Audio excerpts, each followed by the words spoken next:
আসসালামু আলাইকুম রহমতুল্লাহ। আশা করি সবাই ভালো আছে। আজ তোমাদের জন্য নতুন একটি প্রশ্ন ব্যাংক সলিউশন নিয়ে হাজির হয়ে গেলাম। আমি রাকিবুল হাসান রাকিব। তো আজ আমরা রাইট ফর্ম অফ ভার্বের বিগত সালের যে প্রশ্ন ব্যাংকটা ছিল, like this Dhaka board, Dinajpur, Jessore, Sylhet board সমন্বিতভাবে 2080-তে যে পরীক্ষাটি হয়েছিল, এই পরীক্ষার প্রশ্ন ব্যাংক কোশ্চিন ব্যাংকটা আমি তোমাদেরকে এখন সলিউশন করে দেব। তো কোশ্চিন ব্যাংকটি সলিউশন করার জন্য আসলে এই আইটেমগুলো কি আমাদের বলো, আইটেমগুলো আমাদের রাইট ফর্ম অফ ভার্ব, তাই না? হ্যাঁ, এই রাইট ফর্ম অফ ভার্ব এই পেসেসটি সলিউশন করার আগে আমাদের অবশ্যই এর বাংলাটা জানা জরুরি। তুমি যদি এর বাংলাটা ভালোভাবে বুঝতে না পারো বা বাংলা মিনিংটা যদি ভালো করে না করতে পারো, তাহলে কিন্তু তুমি 100% এখানে সলিউশন দিতে পারবে না। হয়তো বা কোনো একটা সিস্টেম বা মেথডে তুমি দিতে পারবে, কিন্তু পরিপূর্ণভাবে সম্পূর্ণ সলিউশন তুমি দিতে পারবে না। কাজেই প্রত্যেকটা পেসেজের গ্রামাটিক্যাল হোক আর ফার্স্ট পেপার হোক, তোমাদের প্রত্যেকটি পেসেজ বা অনুচ্ছেদের বাংলাটা জানা কিন্তু অবশ্যক। তো চলো কথা না বাড়িয়ে ক্লাসটি শুরু করি।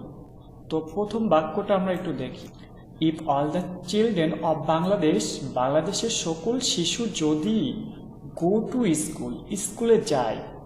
ব্যাপারটা বুঝতে পারছো যে বলা হচ্ছে যে বাংলাদেশের সকল শিশু যদি স্কুলে যায়, তাই না? এখন মজার বিষয়টা যে এই যে আমাদের যে ভার্বটি আছে গোটা কি এখানে ডিফল্ট হিসেবে গোই হবে নাকি এটার কোনো পরিবর্তন হবে? এখন প্রথম বাক্যের দিকে একটু ভালো করে তাকিয়ে দেখো, বাক্যের প্রথম অংশে ইফ দ্বারা কিন্তু শুরু হয়েছে, তাই না? বলো, এখানে কিন্তু ইফ দ্বারা শুরু হয়েছে। তো আমরা জানি কোনো বাক্য যদি ইফ থাকে বা কোনো বাক্যের শুরুতে যদি ইফ থাকে, তাহলে সেই বাক্যটি হয়ে যায় কন্ডিশনাল সেন্টেন্স, তাই না? তাহলে আশা করি বুঝতে পারছো যে if all the children of Bangladesh go to school, যদি বাংলাদেশের সকল শিশু স্কুলে যায়, তাহলে দেখো যদি কথাটা আসছে কিন্তু, তাহলে দেখো আমরা জানি ইফ যুক্ত যে কোনো বাক্যই হবে কন্ডিশনাল সেন্টেন্স। তো তোমাদের কি কন্ডিশনের কথা মনে আছে? তাহলে ফার্স্ট কন্ডিশনটা কি হবে বলো? ইফ প্লাস, দেখো ইফ প্লাস প্রেজেন্ট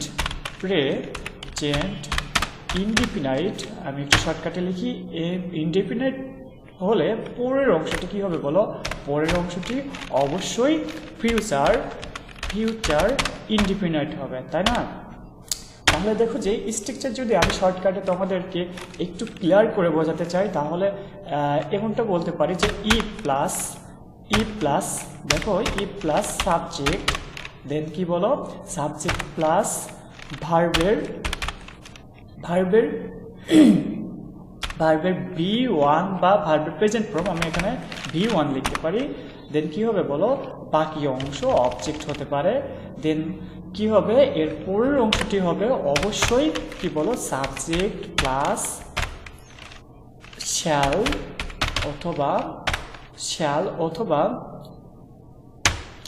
অথবা উইল। দেন কি হবে? ভার্বের কি হবে বলো? V1 মানে বেস। ইফ যুক্ত কোনো সেন্টেন্সকে যদি আমরা ফার্স্ট কন্ডিশনে করতে চাই, এটাকে কি বলো? আমরা এখানে উল্লেখ করে দিই যে আমাদের ফার্স্ট কন্ডিশনে এটা কন্ডিশনাল, বুঝছো? এটা আমরা মেনটেন করছি ফার্স্ট কন্ডিশন। তাহলে ভালো করে দেখো, ইফ যুক্ত কোনো সেন্টেন্সকে আমরা যদি ফার্স্ট কন্ডিশনে রেখে সেন্টেন্সটা মেকিং করতে চাই, তাহলে আমাদের কিন্তু স্ট্রাকচার ফলো করা লাগবে। ইফ এর পরে সাবজেক্ট হবে, তারপরে V1 হবে, দেন পরের অংশটা হবে সাবজেক্ট, তারপরে ফিউচারের শ্যাল উইল, আর দেন ভার্বের বেস। এখন মজার বিষয়টা যে আমরা এই স্ট্রাকচার অনুযায়ী এই সেন্টেন্সটা মেক করব, যে ভার্বের যে কারেকশনটা আছে এটা কমপ্লিট করব। প্রেজেন্ট যদি ইনডিফিনাইট টেন্সে আমরা এই অংশটা রাখতে চাই, তাহলে দেখো যে এরপরে আর একটা অংশ আছে, কোনটা জানো? এরপরে যে অংশটা আছে সেটা হলো the country get rid of course of কি ইলিটারেসি, তাই না? তাহলে দেখো এই পরের এই অংশটাকে আমাদের অবশ্যই কি করতে হবে বলো? ফিউচার ইনডিফিনাইট করতে হবে। কি করতে হবে বলো? ফিউচার ইনডিফিনাইট করতে হবে, তাই না? তাহলে এটা আমি একটু কালার করে দিই। তাহলে দেখো যে এই অংশটা আমাদের কি করতে হবে, ফিউচার ইনডিফিনাইট করতে হবে। কেন করতে হবে? কারণ আগের যে অংশটা, এই অংশটা আমরা প্রেজেন্ট ইনডিফিনাইট টেন্সে রাখতে চাচ্ছি। আশা করি বোঝাতে পেরেছ। তাহলে সঠিক কারেকশন কি হবে বলো? যে এখানে ভার্বের কি হবে, প্রথম অংশের ভার্ব যে গো আছে, গোটাই ডিফল্ট থাকবে, তাই না? গো এর প্রেজেন্ট ফর্ম ভার্ব কোনটা? গোই তো প্রেজেন্ট ফর্ম ভার্ব, তাহলে কি হবে? গো হবে। Right answer go. তাহলে দেখো, if all the children of Bangladesh go to school, then পরের যে অংশটা আমাদের একটু ব্রেক করে দিই, যে the country get rid of course of illiteracy, মানে কি? দি কান্ট্রি, দেশটি, রিড মুক্তি পেত, অফ দ্য কোর্স মানে কি? অভিশাপ থেকে। কার অভিশাপ বলো? কার অভিশাপ? অফ ইলিটারেসি মানে নিরক্ষতার অভিশাপ থেকে দেশটি মুক্তি পেত। একটা কন্ডিশন সেন্টেন্সের প্রথম অংশ ফার্স্ট কন্ডিশনের স্ট্রাকচার অনুযায়ী প্রেজেন্ট ইনডিফিনাইট করছি, দেন আমাদের পরের অংশটা হবে ফিউচার ইনডিফিনাইট, তাই না? মানে ফিউচার কি বলো? ফিউচার ইনডিফিনাইট হবে, তাহলে স্ট্রাকচারটা হবে সাবজেক্ট, দেন শ্যাল উইল, তারপরে ভার্বের বেস ফর্ম। তাহলে দেখো যে গেটটা তো ভার্বের বেস ফর্মই আছে, তাই না? তাহলে আমরা গেটটা গেটই রাখবো, কিন্তু এখানে আমাদের ব্যবহার করতে হবে শ্যাল অথবা উইল। তো আমরা কি ব্যবহার করব, উইল না শ্যাল? দেখো, দ্য কান্ট্রির জন্য আমরা অবশ্যই এখানে কি ব্যবহার করবো বলো? উইল। তাহলে দেখো রাইট অ্যান্সারটি কি হলো? The country will get rid of the course of illiteracy. তাহলে দেখো, দেশটি কি পেত বলো? দেশটি নিরক্ষতার অভিশাপ থেকে মুক্তি পেত। আশা করি তোমাদের বোঝাতে পেরেছি। এবার দ্বিতীয় বাক্যের দিকে একটু খেয়াল করো। দ্বিতীয় বাক্যে বলা হচ্ছে, to boost up education the government spend more money. তাহলে দেখো যে আমি একটু মোটা কালি করে দিই। তাহলে এখানে বলছে যে টু বুস্ট আপ এডুকেশন, যে শিক্ষা ব্যবস্থাকে উন্নতি করতে দ্য গভর্নমেন্ট সরকার, আর স্পেন্ড মানে ব্যয় করা, মোর মানি মানে কি বলো? আরো অর্থ, তাই না? তাহলে বলছি দ্য গভর্নমেন্ট স্পেন্ড মোর মানি, সরকারকে আরো অর্থ ব্যয় করতে হবে। বুঝতে পারছো নিশ্চয়? তাহলে বাংলাটা বলছে যে শিক্ষা খাত বা শিক্ষা ব্যবস্থাকে উন্নতি করতে হলে সরকারকে আরো অতিরিক্ত অর্থ বা আরো অনেক অর্থ ব্যয় করতে হবে। দ্য গভর্নমেন্ট স্পেন্ড মোর মানি, তার মানে এটা কি বলা হচ্ছে যে সরকারের আরো অর্থ ব্যয় করা কি লাগবে, না করতেই হবে সরকারকে অর্থ ব্যয় করতে, নাকি সরকারের আরো অর্থ ব্যয় করা উচিত? কোনটা হলে ভালো হয় বলো? এই ক্ষেত্রে কি আমরা বলতে পারি যে সরকারের আরো অর্থ ব্যয় করতেই হবে, এরকম কি জোরালোভাবে কিছু বলতে পারি না? কারণ এইটা তো দেবে কি দেবে না, মানে অর্থ খরচ করবে কি করবে না, সেটা একান্তই সরকারের উপর ডিপেন্ড করছে। দেখো, এখানে আমরা কিন্তু উচিত কথাটি বলতে পারি, কিন্তু অবশ্যই এরকম জোরালো কিছু বলতে পারি না। তাহলে দেখো, এই বাক্যের বাংলাটা কি হবে? যে সরকারের, ঠিক আছে, উচিত আরো অর্থ ব্যয় করা কিসের জন্য বলো? টু বুস্ট আপ এডুকেশন, শিক্ষা ব্যবস্থাকে উন্নতি করার জন্য, এরকম আর কি, লাইক দিস। এখন বিষয়টা ভালো করে খেয়াল করো যে এই যে সরকারের যে উচিত কথাটি, সেই উচিত যার কি ওয়ার্ড হবে, কি বলো? ভোকাবুলারি হবে শুড। তাহলে দেখো, কাজে আমাদের এখানে কি ইউজ করতে হবে জানো? এখানে আমাদের অবশ্যই কি করতে হবে বলো? অবশ্যই শুড ইউজ করতে হবে। শুড ইউজ করতে হবে মডাল অক্সিলারি ভার্ব বা modal verb. Modal verb should কেন নিতে হবে? কারণ ওই যে উচিত কথাটি আসছে, তাই না? কারণ উচিত কথাটি আসছে, এই জন্য আমরা শুড ইউজ করলাম। আরেকটি কথা, যে আমরা শুড তো নিলাম, এবার কি মেইন ভার্বটি নিব না? অবশ্যই মেইন ভার্বটি আমাদের নিতে হবে, কিন্তু মেইন ভার্বের কি পরিবর্তন হবে সেটাই তো বড় কথা। এখন একটা বিষয় তোমরা মাথায় রাখবা, যে এইখানে দেখো আমরা কিন্তু শুড নিয়েছি। শুড কি বলো? মডাল ভার্ব, তাই না? তো আমরা একটি স্ট্রাকচার জানি যে মডাল, অ্যাজ ইউজুয়াল মডাল ভার্বের পরে কি হয় বলো? মডাল ভার্বের পরে কি হয় বলো? মডাল ভার্ব প্লাস কি বলো? ভার্বের বেস ফর্ম বা V1, তাই না? তাহলে কি হয় বলো? যে মডাল ভার্বের পরে সবসময় কি হয়, কি হবে? ভার্বের বেস ফর্ম মানে ভার্বের প্রেজেন্ট ফর্ম হবে। এটা কিসের ক্ষেত্রে? অ্যাক্টিভের ক্ষেত্রে, অ্যাক্টিভ ভয়েসের ক্ষেত্রে। তাহলে দেখো, আমরা এখানে মডাল ভার্ব শুড নিয়েছি, তাই না? শুড নিয়েছি মডাল ভার্ব, এবার আমাদের ভার্বের বেস ফর্ম নিতে হবে। দেখো, এখানে কিন্তু ভার্বের বেস ফর্ম দেয় আছে, অর্থাৎ ব্র্যাকেটের ভিতর সবসময় ভার্বের বেস ফর্মটাই দেওয়া থাকে। তাহলে এখানে স্পেন্ড জাস্ট আমরা ডিফল্ট স্পেন্ডই রাখবো। তাহলে এটার কি হলো বলো? রাইট অ্যান্সার হলো শুড স্পেন্ড। তাহলে কি the government should spend more money, সরকারের উচিত আরও অর্থ ব্যয় করা কিসের জন্য? শিক্ষা খাতকে উন্নতি করার জন্য। হচ্ছে সাবসিডিস মাস্ট, মানে ভর্তুকি দিতে হবে, মানে কি অবশ্যই, মাস্ট মানে এবার অবশ্যই, তাই না? অবশ্যই কি বলো, ভর্তুকি দিতে হবে, যে subsidies must give in the education sector. তো বলা হচ্ছে শিক্ষা খাতে অবশ্যই ভর্তুকি দিতে হবে, সাবসিডিস মানে ভর্তুকি দেওয়া। তাহলে দেখো যে অবশ্যই শিক্ষা খাতে ভর্তুকি দিতে হবে। এখন ভালো করে খেয়াল করো বাক্যের বাংলাটার দিকে, যে অবশ্যই শিক্ষা খাতকে ভর্তুকি দিতে হবে। তাহলে মজার বিষয়টা দেখো যে শিক্ষা খাতে ভর্তুকি দেবে কে? দ্য গভর্নমেন্ট নাকি অন্য কোনো অর্গানাইজেশন? দেখো সেটাই কিন্তু এখানে উল্লেখ নাই। তাহলে নিশ্চয়ই তুমি বুঝতে পারছো এটা প্যাসিভ হয়ে যাচ্ছে। কেন প্যাসিভ হয়ে যাচ্ছে? কারণ এই ভর্তুকিটা আমি বা তুমি এইরকম কেউ দেবে না, কিন্তু অন্যদের কাছ থেকে ভর্তুকিটা নেওয়া হবে। মানে কি বলো, অন্যদের কাছ থেকে নেওয়া হবে, মানে নিজে এই বাক্যের যে কর্তাটা সে নিজে কাজটি না করে অন্যকে দিয়ে করাবে। আশা করি বুঝতে পারছো। আর এই জন্যই কি হবে বলো, এটা প্যাসিভ ভয়েসে হবে। তাহলে বলো তো প্যাসিভ ভয়েসের স্ট্রাকচার কি হবে? লাইক দিস, এমন যে কি হবে বলো, যে সাবজেক্ট দেন কি হবে বলো, সাবজেক্ট বি ভার্ব, দেন কি হবে ভার্বের পাস্ট পার্টিসিপল। আগে ভার্বের পাস্ট পার্টিসিপলটি দেখে নিই। তাহলে দেখো যে গিভ এর পাস্ট পার্টিসিপল কি বলো, পাস্ট পার্টিসিপল গিভ এর পাস্ট পার্টিসিপল হবে গিভেন, তাই না? গিভেন। তাহলে গিভেনটা করছি। একটা বিষয় তো আমাদের সবসময়ই মাথায় রাখতে হবে, যদি কোনো প্যাসিভ স্টেটমেন্টের ভিতরে মডাল ভার্ব থাকে তাহলে তার স্ট্রাকচার কি হবে জানো? তার স্ট্রাকচার হবে subject then modal verb then be then V3। আশা করি বুঝতে পারছো আসলে বিষয়টা কেমন হবে। বিষয়টা হবে যে কোনো প্যাসিভ স্টেটমেন্টের বা প্যাসিভ সেন্টেন্সের ভিতরে যদি কোনো মডাল ভার্ব থেকে থাকে তাহলে তোমাকে অবশ্যই এই স্ট্রাকচারটা ফলো করতে হবে। কি স্ট্রাকচার বলো, যে মডাল ভার্ব আছে মাস্ট, তারপরে বি নিতে হবে, তারপরে কি নিতে হবে বলো, ভার্বের কি নিতে হবে বলো, পাস্ট পার্টিসিপল বা V3 ইউজ করতে হবে। তো দেখো এখানে আমরা V3 ইউজ করছি, গিভেন করছি, এবার দেন কি দিতে হবে বলো, আমাদের বি ইউজ করতে হবে, তাই না? বি ইউজ করতে হবে। দেখো মডাল ভার্ব, হ্যাঁ মডাল ভার্ব আছে, তারপরে আমাদের কি ব্যবহার করতে হবে, বি ব্যবহার করতে হবে, হ্যাঁ বি ইউজ করছি।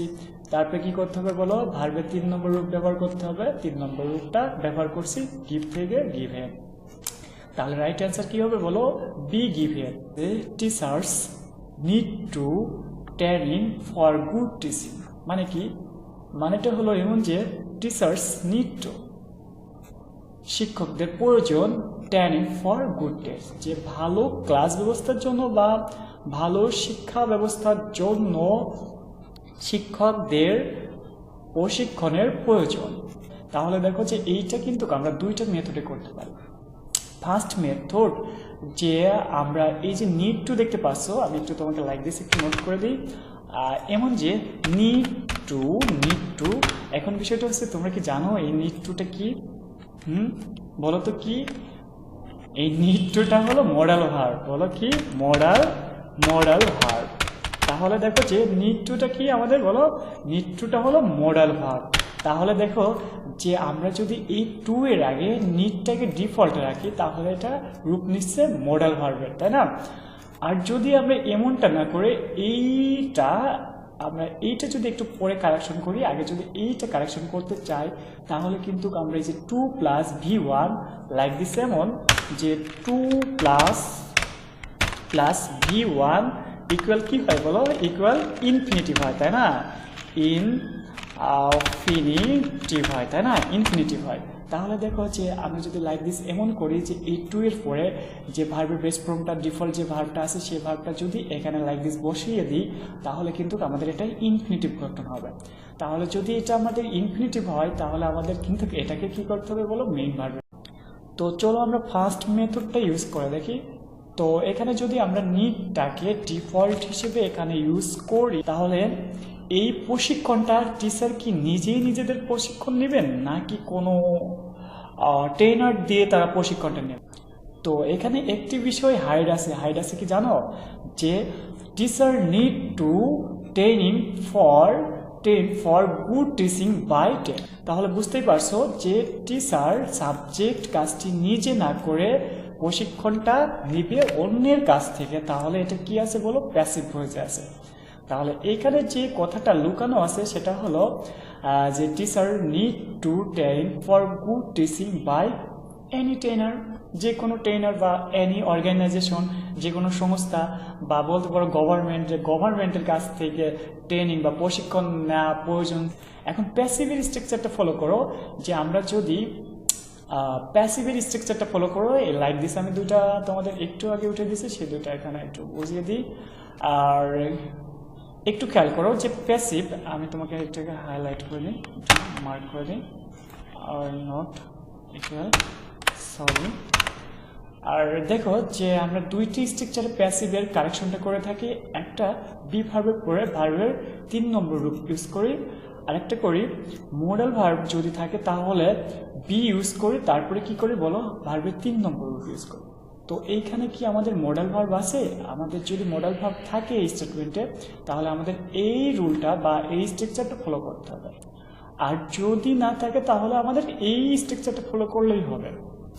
তাহলে বিষয়টা দেখো যে আমরা কিন্তু একটু আগে বলছি নিড টু একটা মডাল ভার্ব, এখানে আমাদের নিড ডিফল্ট রাখার কারণটা হলো যে এইটুকু আমি একটু কেটে দিয়ে তোমাদের বোঝাই যে নিড টু এটাকে আমরা মডাল ভার্বের রূপ যেন দিতে পারি। আচ্ছা, নিড টু যদি মডাল ভার্ব হয় তাহলে কোন স্ট্রাকচারে যাচ্ছে, এই দেখো modal verb.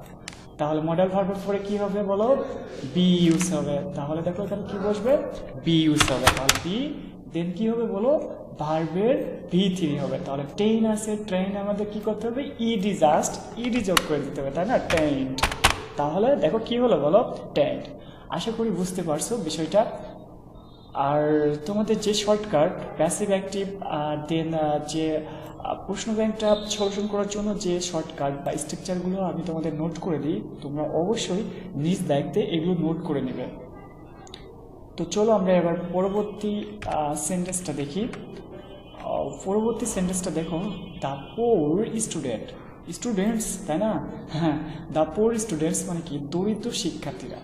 The poor students can bring under food for education মানে কি, ফুড ফর এডুকেশন মানে কি, শিক্ষার জন্য খাদ্য, নাকি খাদ্যের জন্য শিক্ষা, না, খাদ্যের বিনিময়ে শিক্ষা, তাই না। তাহলে বলা হচ্ছে যে শিক্ষার্থী, দরিদ্র শিক্ষার্থীদেরকে খাদ্যের বিনিময়ে শিক্ষা প্রোগ্রামের আয়ত্তে বা অধীনে আনতে হবে। তাহলে বাংলাটা কি হলো বলো, যে দরিদ্র শিক্ষার্থীদেরকে খাদ্যের বিনিময়ে শিক্ষা প্রোগ্রামের অধীনে বা আন্ডারে আনতে হবে বা নিয়ে আসতে হবে, তাই না। তাহলে দেখো এখানে আর একটু খেয়াল করে দেখো, তাহলে দেখো যে একটা বিষয় যে এই বাক্যে কিন্তু প্যাসিভে আছে। কেন প্যাসিভ আছে জানো, যে শিক্ষার্থীদেরকে খাদ্যের বিনিময়ে শিক্ষার অধীনে আনতে হবে। এই কাজটি কি শিক্ষার্থী যে তোমার সাবজেক্ট আছে, সাবজেক্ট কি নিজে করবে, দা পোর স্টুডেন্ট নিজে করবে, নাকি কোনো অর্গানাইজেশন বা গভর্নমেন্ট বা অন্য কেউ করবে? হ্যাঁ, অন্য কেউ করবে, তাই না। তাহলে এইখানে কিন্তু লোকানো আছে কি জানো, যে লোকানো আছে একটা বিষয় যে the poor student can bring down food for education programme by government. আমরা বলতে পারি লাইক দিস, গভর্নমেন্ট যে দরিদ্র শিক্ষার্থীদেরকে সরকার কর্তৃক বা সরকারের দ্বারা খাদ্যের বিনিময়ে শিক্ষা প্রোগ্রামের অধীনে আনতে হবে। বিষয়টা এমন হবে, তাই না। কিন্তু বিষয়টা দেখো যে by government, by any organisation, এরকম জিনিসগুলো কিন্তু লুকানো থাকবে। আর এই লুকানোগুলো যদি তুমি বুঝতে না পারো তাহলে কিন্তু প্যাসিভের স্ট্রাকচার মেইনটেইন তুমি কখনোই করতে পারবে না। যে মডাল ভার্ব, এরপরে বি ইউজ করতে হবে, দেন কি করতে হবে, V3 ইউজ করতে হবে। রুলটা কিন্তু তোমরা নোট করে নিও, সুন্দর করে মুখস্থ করে নিও। আচ্ছা, যাই হোক, আর মডেল ভার্ব এখানে দেওয়া আছে ক্যান, গুড। এবার আমাদের কি ব্যবহার করতে হবে, বি ইউজ করতে হবে। আচ্ছা ঠিক আছে, বিটা ইউজ করে নিই। বি দেন কি হবে বলো, ভার্বের 3 নম্বর রূপ মানে ভার্বের পাস্ট পার্টিসিপল হবে। এখন দেখো ব্রিং এর ভার্বের পাস্ট পার্টিসিপল কি হবে বলো তো দেখি, ব্রথ হবে, তাই না, BROUGHT, গুড। তাহলে দেখো যে আমরা স্ট্রাকচার মেনটেন করছি, যে সাবজেক্ট এখানে আমাদের দেওয়া ছিল, then model verb can, good, আর দেন বি আমাদের ব্যবহার করা লাগছে বি, দেন ভার্বের 3 নম্বর রূপ গড। হ্যাঁ, তাহলে রাইট অ্যান্সার কি হবে বলো? বি পাওয়া। পূর্ববর্তী বাক্যর দিকে খেয়াল করো। পূর্ববর্তী বাক্যে বলা হচ্ছে উই টেক কেয়ার। আসলে কি উই টেক কেয়ার মানে কি আমরা যত্ন নিব? আমরা যত্ন নিব যে দ্যাট, আমরা যত্ন নিব এটা। আসলে যত্ন নিব কি সতর্ক হব সেটা ডিপেন্ড করবে আমাদের সেন্টেন্সের উপর ডিপেন্ড করে, যে এটা কেয়ারের মিনিংটা আসলে কি আছে। We take care that no institution close down due to political classes. তার অর্থটা কি দেখো? হ্যাঁ, তার অর্থটা হলো উই কেয়ার। এখানে উই কেয়ার দ্যাট মানে আমরা এটা যত্ন নেব না, আমরা সতর্ক হব, এই কথাটা বোঝানো হচ্ছে। আচ্ছা, যাই হোক, উই কেয়ার দ্যাট আমাদের এটা সতর্ক হতে হবে নো ইনস্টিটিউশন, কোনো শিক্ষা প্রতিষ্ঠান না, এখানে হবে প্রতিষ্ঠান, তাই না? আচ্ছা, নো ইনস্টিটিউশন মানে কোনো প্রতিষ্ঠান ক্লোজ ডাউন মানে কি বন্ধ না হয়, ডিউ টু মানে কি বলো? কারণে পলিটিক্যাল ক্লাসেস মানে বলো কি? সংঘর্ষ। পলিটিক্যাল ক্লাসেস মানে কি বলো? রাজনৈতিক সংঘর্ষ কি আমি তুমি বা আমরা 2-4 জনে ঘটানো কি সম্ভব বলো? এখানে বিশাল জনগণের কাজই কিন্তু এটা ঘটানো, যে একটা মারামারি হানাহানি ঘটানো, তাই না? এখানে কিন্তু উই মানে আমরা হতে পারি। আমরা বলতে যারা এখানে এই সংঘর্ষের সঙ্গে লিপ্ত থাকে তারা সবাই কিন্তু না। উই মানে হতে পারে এদের মধ্যে আমরা কয়েকজন, তাই না? তাহলে আমরা কি কয়েকজন এদেরকে বলতে পারি যে তোমাদের উচিত, বা তোমাদের এভাবে কি বলতে পারি যে জোর দিয়ে তোমাদের এটা বন্ধ করতেই হবে, বা আমাদের সতর্ক তোমাদের থেকে থাকতেই হবে, এরকম বলতে পারি না। বলতে পারি কি জানো? যে বলতে পারি উই টেক কেয়ার দ্যাট, আমাদের উচিত সতর্ক থাকা। মানে কি উচিত, তাই না? আমাদের যে থাকতেই হবে এরকম কোনো বাধ্যবাধকতা কি আছে? আর আমরা কি বলতে পারি যে we should take care that, আমাদের এটা সতর্ক থাকা উচিত। তাহলে দেখো আমাদের এখানে, যদিও এখানে শুড যে উচিত কথাটি কিন্তু এখানে বলা হয়নি, তাই না? এখানে কিন্তু নাই, শুড ওয়ার্ডটাই নাই। তাহলে আমাদের কি নিতে হবে বলো? শুড নিতে হবে, তাই না? তাহলে কি নিতে হবে বলো? শুড নিতে হবে। দেন কি করতে হবে? শুডের পরে কি করতে হবে বলো? আমরা একটা স্ট্রাকচার কিন্তু তোমাদের একটু আগেই শিখেছি, লাইক দিস, এমন যে লাইক দিস এমন যে মডাল ভার্বের পরে সবসময় ভার্বের বেস ফর্ম হয় যদি সেটা অ্যাক্টিভে থাকে, তাই না? তাহলে দেখো মজার বিষয়টা, যে দেখো এই পর্যন্ত আমাদের যে অংশটা আছে এই অংশটা কিন্তু আমাদের অ্যাক্টিভে আছে, তাই না? তাহলে অ্যাক্টিভে থাকলে আমাদের স্ট্রাকচারটা কি হবে? স্ট্রাকচারটা লাইক দিস এমন হবে যে কি হবে বলো? লাইক দিস এমন হবে যে মডাল ভার্বের পরে অ্যাজ ইউজুয়াল কি হয় বলো? ভার্বের B1 বা ভার্বের বেস ফর্ম হয়। ওকে, আমি এটা একটু কালার করে দিই। আচ্ছা, ঠিক আছে। তাহলে দেখো যে আমরা শুড ইউজ করছি, তারপরে টেকটাকে কি টেকেন করব নাকি অন্য কিছু টুক করবো, কোনটা? দেখো আমাদের কিন্তু এখানে ভার্বের বেস ফর্ম ইউজ করতে হবে। তাহলে টেক যে ভার্বের বেস ফর্ম আছে আমরা এটাই ডিফল্ট এখানে রেখে টেকটাকে টেকে রাখবো। তাহলে রাইট অ্যান্সার হবে কি বলো? Should take. আশা করি বুঝে নিয়েছো। এবার পরের অংশের দিকে তাকাও। এখানে দেখো যে নো ইনস্টিটিউশন, এখানে কিন্তু নো ইনস্টিটিউশন কিন্তু এখানে সাবজেক্ট আছে, তাই না? এখানে সাবজেক্ট আছে। তাহলে দেখো যে সাবজেক্ট আছে নো ইনস্টিটিউশন, আর দেন বলা হচ্ছে ক্লোজ ডাউন, বন্ধ হওয়া, ঠিক আছে, ডিউ টু কারণে, পলিটিক্যাল ক্লাসেস মানে রাজনৈতিক সংঘর্ষের কারণে। এখন মজার বিষয়টা দেখো যে কোনো প্রতিষ্ঠান সাবজেক্ট, কোনো প্রতিষ্ঠান বন্ধ হয়, ক্লোজ ডাউন বন্ধ হয়। বন্ধ কি প্রতিষ্ঠান নিজের থেকে হয়? প্রতিষ্ঠান আমরা জানি কি বলো? প্রতিষ্ঠান তো একটা বিষয় বস্তু, তাহলে এদেরকে হাত পা বা ব্রেন কোনো কিছুই আছে যে এরা নিজের থেকে বন্ধ হবে, নিজের থেকে খুলবে, মানে নিজেই নিজেদেরকে ক্লোজ ডাউন করতে পারবে এবং ওপেন করতে পারবে, এরকম ব্যাপার সেবার না। দেখো যে কোনো প্রতিষ্ঠানই হতে পারে, এই প্রতিষ্ঠানকে আমরা, তাই না, আমরা কি করি? বন্ধ করি, আমরাই এটা ওপেন করি। তাহলে দেখো যে প্রতিষ্ঠান কিন্তু এই কাজটি নিজে করতে পারে না, মানে ক্লোজ ডাউন ওপেনিং এর কাজটি কিন্তু নিজে করতে পারে না। এই কাজটি অন্য কোনো মানুষ বা অন্য কারোর দিয়ে করানো হয়। তাহলে বুঝতে পারছো, তাহলে এই বাক্যটা কিসে আছে বলো? এই বাক্যটা প্যাসিভে আছে। আশা করি বুঝতে পারছো বিষয়টা। তাহলে প্যাসিভে যদি থাকে তাহলে আমাদের স্ট্রাকচারটা কি মেনটেন করতে হবে? আমরা প্যাসিভের 2টি স্ট্রাকচার নিয়ে কথা বলছি আজ। লাইক দিস, এমন যে একটা স্ট্রাকচারে বি ভার্ব ইউজ করতে হবে নর্মালি, আর একটা স্ট্রাকচারে যদি আমাদের মডেল ভার্ব থাকে তাহলে তারপরে বি দেন কি ভার্বের 3 নম্বর রূপ ব্যবহার করতে হবে। আচ্ছা আমি তোমাদের এখানে নোট করে দিই। আচ্ছা এখন বিষয়টা দেখো, ভালো করে খেয়াল করে দেখো যে এই বাক্যে ভালো করে দেখো এই জায়গা থেকে না শুরু হয়েছে আমাদের, তাই না? এখান থেকেই আমাদের সাবজেক্ট। আচ্ছা গুড, তাহলে সাবজেক্টের পরে দেখো এই ভার্বের আগে কি আমাদের বাক্যের ভিতরে কোনো মডেল ভার্ব আছে? বলো মডেল ভার্ব আছে যেমনটা ব্যবহার হয়েছিল এইটার ক্ষেত্রে। দেখো যে এইগুলোর ক্ষেত্রে যে মডেল ভার্বটি ক্যান, দেন নিড টু এখানে আমরা নিজে করে নিয়েছিলাম, তাই না? বলো দেন মাস্ট, এরকম কি কোনো মডেল ভার্ব নিজের থেকে কি বাক্যে দেওয়া আছে? বলো না, কিন্তু দেয়া নাই। তাহলে যদি দেয়া না থাকে তাহলে আমরা এই স্ট্রাকচারটা ফলো করবো না। কোন স্ট্রাকচারটা ফলো করবো? বলো আমাদের সাবজেক্টের পর বি ভার্ব দেন ভার্বের 3 নম্বর রূপ, এটা ফলো করব। তাহলে দেখো যে আমাদের প্রথমে আমরা ভার্বটা কারেকশন করে নিই। তো ভার্বের 3 নম্বর রূপ, ক্লোজের 3 নম্বর রূপ কি হবে? বলো ক্লোজের 3 নম্বর রূপ হবে ক্লোজড, তাই না? জাস্ট ই আছে ডি যোগ করে দেওয়া, ক্লোজড। এখন আমরা ভার্বের 3 নম্বর রূপ ইউজ করছি, এবার আমাদের বি ভার্ব ইউজ করতে হবে এখানে, তাই না? এখন আমরা বি ভার্ব ইউজ করতে পারি? আমাদের তো বি ভার্ব অনেকগুলো আছে লাইক দিস, এমন যে ইজ, আর, দেন কি বলো ওয়াজ, তাই না? সরি ওয়ার, তাই না? এখন বিষয়টা দেখো যে আমাদের এত সেত বা এতগুলো বি ভার্বের মধ্যে আমরা কোনগুলো এখানে ইউজ করব। এখন মজার বিষয়টা হচ্ছে, আমি তোমাদের একটু এখানে আরেকটু নোট করে দিই, সেটা অ্যাম ইজ আর কি জানো? অ্যাম ইজ আর প্রেজেন্ট ফর্মের ভার্ব। কি বলো? প্রেজেন্টেড, ঠিক আছে? Am is are present form নির্দেশ করে। আর দেন তোমাদের ওয়াজ ওয়ার্ডটা কি নির্দেশ করে? বলো তোমরা তো জানোই এটা পাস্ট নির্দেশ করে। তাহলে দেখো যদি আমরা এই স্টেটমেন্টটা পাস্টে রেখে করতে চাই তাহলে আমাদের অবশ্যই ওয়াজ অথবা কি বলো ওয়ার ইউজ করতে হবে। আর যদি আমরা প্রেজেন্টে রেখে করি তাহলে আমাদের অবশ্যই অ্যাম, ইজ, আর এই সাবজেক্টের উপরে ডিপেন্ড করে করতে হবে।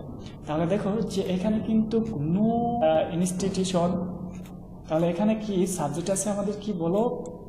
কোনো প্রতিষ্ঠান। তাহলে কোনো প্রতিষ্ঠান দেখো সিঙ্গুলার, তাই না? কোনো প্রতিষ্ঠান কি সিঙ্গুলার। তাহলে যদি সিঙ্গুলার হয় তাহলে আমরা ইউজ করতে পারি সিঙ্গুলার আবার থার্ড পারসন, তাই না? তাহলে আমাদের কি ব্যবহার করতে পারি? ইজ ব্যবহার করতে পারি। লাইক দিস, প্রেজেন্ট হলে ইজ ব্যবহার করতে পারি, আর এখানে আমরা আর পাস্টের ক্ষেত্রে আমরা কি ব্যবহার করতে পারি? ওয়াজ। কেননা বলো ওয়াজ তো সিঙ্গুলারের জন্য ব্যবহার হয়। আচ্ছা গুড, এবার আমরা ইজ ব্যবহার করব না ওয়াজ ব্যবহার করব, সেটাই আমাদের মূল ভাবনার বিষয়। এখন স্টেটমেন্টের দিকে তাকাও, বলছি কোনো, ঠিক আছে, কোনো প্রতিষ্ঠান কি বলো বন্ধ না হয় কিসের কারণে? রাজনৈতিক সংঘর্ষের কারণে। তাহলে আমরা এভাবে বলতে পারি রাজনৈতিক সংঘর্ষের কারণে কোনো প্রতিষ্ঠান বন্ধ না হয়, তাই না? তাহলে দেখো যে এইখানে কিন্তু প্যাসিভ ভয়েস আছে, ঠিক আছে, সেটা আমরা মেনটেন করছি, কিন্তু ভার্বটি বা বাক্যটি কিন্তু আমাদের প্রেজেন্ট ইনডিফিনিট টেন্সে নির্দেশ করতেছে। অর্থাৎ কি বলো? প্রেজেন্ট টেন্সে নির্দেশ করছে যে কোনো প্রতিষ্ঠান যেন বন্ধ না হয়, তাই না? বর্তমানকে নির্দেশ করছে। তাহলে বর্তমানকে নির্দেশ করলে তাহলে আমাদের ভার্ব কি নিতে হবে? বলো ইজ নিতে হবে। কি নিতে হবে? বলো ইজ। তাহলে রাইট অ্যান্সার কি হবে? যে ইজ ক্লোজড, ঠিক আছে, ইজ। তাহলে রাইট অ্যান্সার কি হবে? Is closed. তাহলে আশা করি বুঝতে পারছো। দেন আমাদের লাস্ট যে স্টেটমেন্ট বা বাক্যটা আছে সেটা একটু খেয়াল করে দেখো। অল কনসার্ট মানে সকল সংশ্লিষ্টরা, বি কনসিয়াস অ্যাবাউট ইট মানে কি? বি মানে হওয়া, তাই না? কনসিয়াস মানে কি? সতর্ক বা সচেতন হতে হবে এটা সম্পর্কে। তাহলে দেখো যে বলা হচ্ছে এখানে কি বলা হচ্ছে যে সংশ্লিষ্ট সকলদের এই বিষয়ে বা এটা সম্পর্কে কি হতে হবে? সতর্ক হতে হবে বা সচেতন হতে হবে, তাই না? তাহলে দেখো যে এখানে কিন্তু আমাদের যে কারেকশনটা করতে হবে সেই কারেকশনের যে ভাবটা দেওয়া আছে বি। তাহলে দেখো যে আমরা কিন্তু এখানে বলতে পারি যে সংশ্লিষ্ট সকলের উচিত এই বিষয়ে কি থাকা? বলো সচেতন থাকা, তাই না? তাহলে এখানে আমাদের অবশ্যই নিতে হবে কি? বলো শুড নিতে হবে। আচ্ছা গুড, শুড নিলাম, যে উচিত আমাদের সচেতন থাকা। এখন মজার বিষয়টা হচ্ছে যে আমরা যদি কোনো বাক্যের ভিতরে যদি মডেল ভার্ব পাই তাহলে দেখো মডেল ভার্ব মডাল, ঠিক আছে, মডাল ভার্ব পেলে আমরা কি করি সেটা বলো দেন কি করি বলো ভার্বের বেস ফর্ম ইউজ করি। আর একটা স্ট্রাকচারে আমরা কি করি বলো মডাল, ঠিক আছে, মডাল ভার্বের পরে আমরা বি ইউজ করে দেন কি করি বলো ভার্বের 3 নম্বর রূপ ইউজ করি। আসলে কোনটা কার জন্য ইউজ করি বলো তো? বিষয়টা হচ্ছে এটা ইউজ করি আমরা অ্যাক্টিভের জন্য, এটা ইউজ করি অ্যাক্টিভের জন্য, তাই না, অ্যাক্টিভের জন্য। আর এইটা ইউজ করি কিসের জন্য বলো প্যাসিভের জন্য, প্যাসিভের জন্য। আশা করি বোঝাতে পেরেছি। তো দেখো এই বাক্যটি কি অ্যাক্টিভে আছে না প্যাসিভে আছে? বাক্যটি অ্যাক্টিভে আছে, তাই না? তাহলে আমরা এই স্ট্রাকচারটি ফলো করব না এই স্ট্রাকচারটি ফলো করব? কেন এই স্ট্রাকচারে আসছি? কারণ এই যে মডাল ভার্বের জন্য, এই দেখো মডাল ভার্ব, এই দেখো মডাল ভার্ব, এই মডাল ভার্বের জন্যই আমাদের এই দুইটি স্ট্রাকচার করা লাগছে। এখন এই মডাল ভার্বের জন্য যদি আমাদের অ্যাক্টিভে থাকে তাহলে এই স্ট্রাকচার মেনটেন করতে হবে, আর যদি প্যাসিভে থাকে তাহলে আমাদের এই স্ট্রাকচারটা মেনটেন করতে হবে। তাহলে দেখো আমাদের এখানে যে স্টেটমেন্টটা আছে সেই স্টেটমেন্টটা বা বাক্যটি আছে বলে অ্যাক্টিভ হয়েছে। তাহলে অ্যাক্টিভ হয়েছে থাকলে আমাদের এইটা মেনটেন করতে হবে। তাহলে মডাল ভার্ব শুড নিয়েছি, হ্যাঁ গুড। তারপরে ভার্বের বেস্ট ফর্ম ব্যবহার করতে হবে। তাহলে দেখো যে বি তো ভার্বের বেস্ট ফর্ম, তাই না, একটু আগে তো বললাম। তাহলে বিটা ডিফল্ট হিসেবে বি এখানে হবে। তাহলে কি হবে? Right answer should be. বুঝতে পারছো সেটা? তাহলে দেখো যে তোমাদের ইন্টারমিডিয়েট যে একাডেমিক যে পরীক্ষাগুলো হবে লাইক দিস এইচএসসি ফাইনাল যে পরীক্ষাগুলো তোমাদের হয় সেই পরীক্ষাগুলো দেন তোমাদের যে অ্যাডমিশন টেস্টগুলো হয় সেখানে তোমাদের রাইট ফর্ম অফ ভার্বের প্রচুর প্রশ্ন থাকে। আর এই প্রশ্নগুলো তোমাদের সব রুল তোমাদের মানে জানা রুলসের ভিতরে থাকে, কিন্তু একটা সব থেকে বড় প্রতিবন্ধকতা এখানে সৃষ্টি হয়, সেটা অ্যাক্টিভ আর প্যাসিভ। মানে সমস্যা যদি ভালো জিনিস বা সোজা বা আমি বলতে পারি সরল জিনিসকে কেউ যদি বাঁকা করে তবে সে প্যাসিভই করবে, অন্য কেউ করবে না। তাহলে দেখো যে তুমি তোমার মতো করে বুঝলে স্ট্রাকচার, আর দেন তুমি রাইটটাই ভার্বের রাইট ফর্মটাই করে আসলে, কিন্তু তোমার হলো না, তোমার অ্যান্সারটা হলো না। কেন হবে না জানো? কারণ ওই বাক্য যদি প্যাসিভে থাকে তাহলে তো তোমার এইখানে যেমন লাইক দিস আমরা মডাল ভার্বের পরে ভার্বের বেস ফর্ম ব্যবহার করছি, এই ক্ষেত্রে তো আমরা ভার্বের পরে বেস ফর্ম ব্যবহার করতে পারছি না। তাহলে লাইক দিস এমন যে বিষয়টা তুমি ভেবে নিলে বাক্যটা অ্যাক্টিভে আছে, অ্যাক্টিভে মডাল ভার্বের পরে তুমি ভার্বের V1 ইউজ করে দেওয়া চলে আসলে, তাহলে তো হবে না, তোমার কেটে দেবে। আর তুমি যদি ধরতে পারো বাক্যটি প্যাসিভে আছে তাহলে তুমি কি করতে, নিশ্চয় মডাল ভার্বের পরে একটা বি নিতে, তারপরে ভার্বের কি বলো V3 ইউজ করতে। আর আমি মনে করি আমার যে শিক্ষার্থীগুলো আসো তোমরা সবাই যারা এখন তোমরা ভিডিওটি দেখছো অথবা দেখছো না, তারা অবশ্যই রুলগুলো বুঝতে পারবে, কেননা আমি তো তোমাদের ক্লাসেই রুলগুলো বুঝিয়েছি এবং এটার উপর ডিপেন্ড করে প্রচুর এক্সারসাইজ তোমাদের বোর্ড কোশ্চেন সহ সলিউশন করেছি। তো প্রচুর পরিমাণ তোমরা এক্সারসাইজ করো বাড়িতে, আর আমি চেষ্টা করব তোমাদের প্রত্যেকটি বোর্ড কোশ্চেন ব্যাংক সহ যে স্বনামধন্য কলেজের যে প্রশ্ন ব্যাংকগুলো থাকে সেগুলো সলিউশন করে দেয়। তো চেষ্টা করছি তোমাদের সলিউশন করে দেওয়ার, বাকিটা আল্লাহর হাতে। যদি আল্লাহ তাআলা সুস্থ রাখেন তো সবাই ভালো থাকবে, সুস্থ থাকবে।